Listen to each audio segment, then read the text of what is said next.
मध्य प्रदेश के एक छोटे से गांव सुंदरपुर में, जहां जिंदगी सादगी और मेहनत के सहारे चलती थी, वहीं रहता था एक छोटा सा परिवार जिसमें थे माँ, बाप और उनके दो बेटे अर्जुन और रोहित। अर्जुन घर का बड़ा बेटा जो गांव में अपने ठेले पर गरम गरम समोसे बेचता था। उसके समोसे का स्वाद इतना लाजवाब था कि गांव के लोग दूर दूर से उसे खाने आते थे। वहीं दूसरी तरफ उसका छोटा भाई रोहित रोज सुबह खेतों में काम करने जाता था। दोनों भाई मेहनती थे, लेकिन उनके सपने अलग अलग थे। इस बीच एक ग्राहक समोसे खाते खाते अर्जुन से कहता है, अरे अर्जुन भाई, क्या जबरदस्त समोसे बनाए हैं, मजा आ गया खाकर। हाँ भाई, बहुत मस्त समोसे बनाए हैं, मजा आ गया खाकर। और तुम्हारी जो हरी चटनी है, उसका स्वाद तो क्या बताऊं, कमाल है। अरे भाई धन्यवाद, यह सब मेरी मेहनत और आप सबके आशीर्वाद का नतीजा है। मैं तो बस यही चाहता हूं कि आप सबको ऐसे ही स्वादिष्ट और अच्छे समोसे खिलाता रहूं। अर्जुन बहुत सीधा और नरम दिल इंसान था, लेकिन उसका छोटा भाई रोहित बिल्कुल उसके उल्टा था। रोहित बहुत चालाक, तेज दिमाग वाला था, लेकिन वह बेहद लालची था। वह हमेशा यही सोचता रहता था कि कैसे सिर्फ अपना फायदा हो। जहां अर्जुन लोगों का दिल जीतना चाहता था, वहीं रोहित सिर्फ पैसा कमाने के बारे में सोचता था। एक दिन की बात है, रोहित अपने घर में अपने पिताजी से कहता है, पिताजी, अब मुझसे यह खेती का काम नहीं हो रहा है। मेहनत तो बहुत है, लेकिन कमाई कुछ भी नहीं। मैं भी चाहता हूं कि मैं अपना ठेला लगाऊं और अर्जुन भैया की तरह समोसे बेचूं। उसके पिताजी उसे अच्छी तरह जानते थे कि रोहित बहुत लालची है। वह कम मेहनत में ज्यादा और जल्दी पैसा कमाना चाहता था, चाहे सही हो या गलत। लेकिन आखिर वह उसका अपना बेटा था, इसलिए ज्यादा कुछ कह भी नहीं सकते थे। तभी उसके पिताजी दुखी मन से कहते हैं, बेटा, काम छोटा या बड़ा नहीं होता, लेकिन मेहनत और ईमानदारी बहुत जरूरी होती है। अगर ठेला खोलो तो दिल लगाकर काम करना।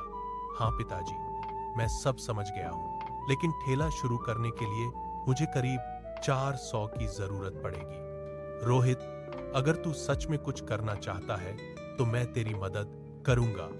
मैं तुझे 400 दे देता हूं। अगली सुबह अर्जुन रोहित को 400 दे देता है। रोहित पैसे लेकर बाजार जाता है और ठेला और सारा जरूरी सामान खरीद लाता है और समोसे बनाकर गांव के दूसरे चौक पर अपना ठेला लगा देता है और उस पर एक बोर्ड लगाता है, रोहित स्पेशल समोसे। लेकिन लालच में आकर वह अपने समोसों की कीमत 40 प्रति प्लेट रखता है और ज्यादा मुनाफा कमाने के लिए वह घटिया क्वालिटी का सामान इस्तेमाल करने लगता है। तभी कुछ ग्राहक उसके ठेले पर आते हैं। अरे रोहित भाई, ठेला तो बढ़िया लगाया है, लेकिन दाम इतने ज्यादा क्यों है? अर्जुन भाई तो इसे सस्ते में बेचते हैं। अरे भाई, लेना है तो लो, ज्यादा सवाल मत करो। मैं अर्जुन से भी अच्छे समोसे बनाता हूं, तो महंगे तो होंगे ही। और अर्जुन का क्या है, वो तो घटिया सामान इस्तेमाल करता है, तो समोसे तो सस्ते होंगे ही ना। चलो भाई, 2 प्लेट दे दो, देखते हैं तुम्हारे समोसे में कितना दम है। रोहित फटाफट 2 प्लेट समोसे लगाकर ग्राहकों को दे देता है।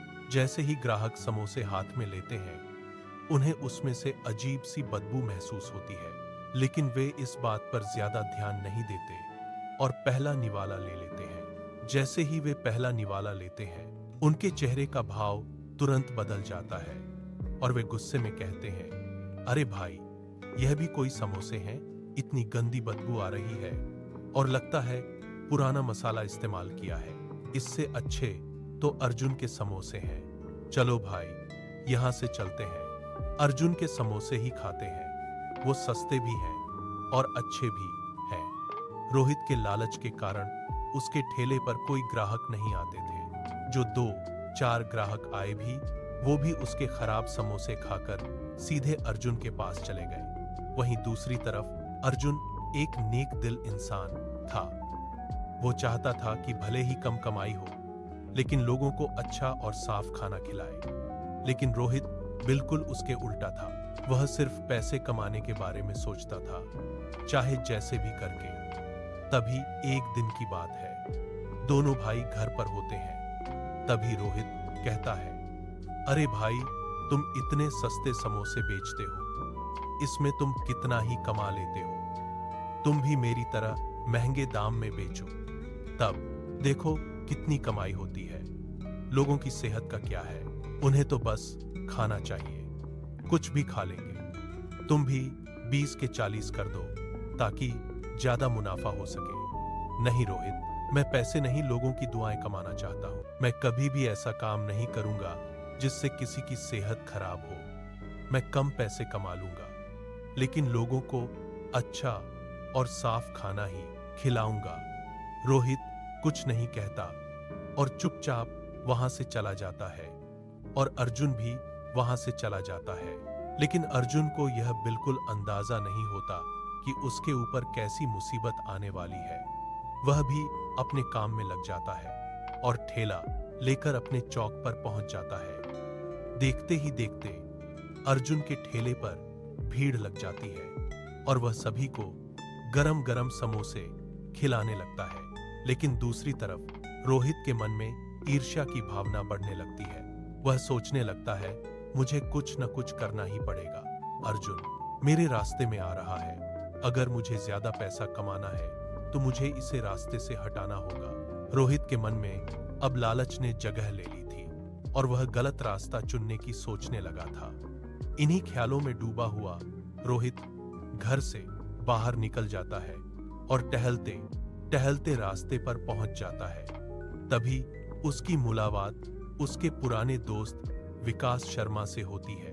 विकास उसे देखकर कहता है, अरे रोहित भाई, इतने दिनों बाद मिले, कैसे हो?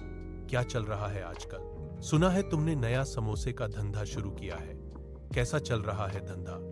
अरे मत पूछ यार विकास, मेरा धंधा बिल्कुल नहीं चल रहा है और मेरा बड़ा भाई अर्जुन, उसका धंधा बहुत अच्छा चल रहा है, वही मेरे रास्ते में आ रहा है। मैंने उससे कहा भी कि दाम बढ़ा दे, लेकिन वो कहता है कि सेहत जरूरी है। अब तू ही बता, पैसे से बढ़कर क्या होता है? रोहित कहता है, हाँ भाई, तुम सही कह रहे हो, आजकल दुनिया पैसे से चलती है। ये सेहत और ईमानदारी की बातें तो बस दिखावा लगती हैं। लेकिन उसे ये बात समझाए कौन? वो अपनी ही जिद पर अड़ा हुआ है। विकास धीरे से कहता है, रोहित, अगर तुम सच में अपना धंधा चलाना चाहते हो तो मेरे पास एक तरीका है। रोहित तुरंत कहता है, हाँ भाई, जल्दी बताओ, मैं सुनने के लिए तैयार हूं। विकास रोहित को अपना विचार बताता है। विचार सुनते ही रोहित कहता है, अरे वाह भाई विकास, तुमने तो मेरी पूरी परेशानी हल कर दी। आज ही मैं इस प्लान पर काम करता हूं और अर्जुन को प्रतियोगिता से बाहर कर दूंगा। ये सब बातें करके रोहित वहां से चला जाता है। दूसरी तरफ अर्जुन हमेशा की तरह ईमानदारी से काम करता है। वह अपनी कमाई अपने पिताजी को देते हुए मुस्कुराकर कहता है, पिताजी, ये लीजिए आज की कमाई, आज का दिन अच्छा रहा। अगली सुबह अर्जुन रोज की तरह सुबह जल्दी उठता है। वह समोसे बनाकर उन्हें सजाने की तैयारी करता है। दौरान रोहित चुपके से वहां आता है और माहौल को बिगाड़ने की कोशिश करता है ताकि अर्जुन का काम खराब हो जाए। अर्जुन को बिल्कुल अंदाजा नहीं होता कि उसके खिलाफ एक चाल चल रही है। अर्जुन रोज की तरह समोसे बेचने के लिए निकल जाता है। पीछे से रोहित अपने लोगों से कहता है, सब तैयार है ना? आज ऐसा प्लान होना चाहिए कि अर्जुन की दुकान पर लोगों का भरोसा कम हो जाए। जैसे ही ग्राहक समोसे खाते हैं, कुछ लोग कहते हैं, आज स्वाद थोड़ा अलग लग रहा है। कुछ ही देर में कुछ लोगों को पेट में दर्द शुरू हो जाता है और वहां अफरा तफरी मच जाती है। तभी रोहित मौका देखकर खाद्य विभाग और पुलिस को बुला लेता है। रोहित कहता है, साहब, इस थैले को चेक कीजिए, इसकी वजह से लोगों की तबीयत खराब हो रही है। अर्जुन कहता है, साहब, मुझे नहीं पता यह कैसे हुआ, मैं तो हमेशा साफ और अच्छा खाना बनाता हूँ। खाद्य विभाग की टीम जांच करती है और कहती है, यहाँ नियमों के खिलाफ चीज पाई गई है, इसे गिरफ्तार किया जाए।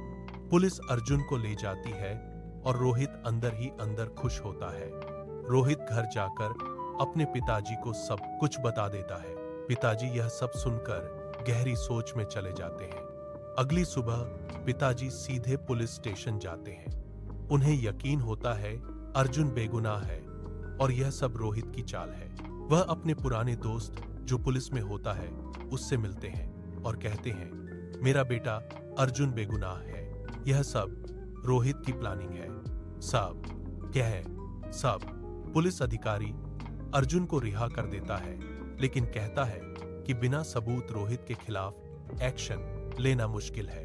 फिर पिताजी अपने दोस्त की मदद से अर्जुन को वहां से निकलवा देते हैं और कहते हैं, बेटा यहाँ रुकना सुरक्षित नहीं है, रोहित दोबारा कुछ भी कर सकता है, तुम मुंबई चले जाओ। अर्जुन मजबूरी में गांव छोड़ देता है और मुंबई चला जाता है। मुंबई में वह एक छोटे होटल में काम शुरू करता है और मेहनत से अपनी जिंदगी संभाल लेता है।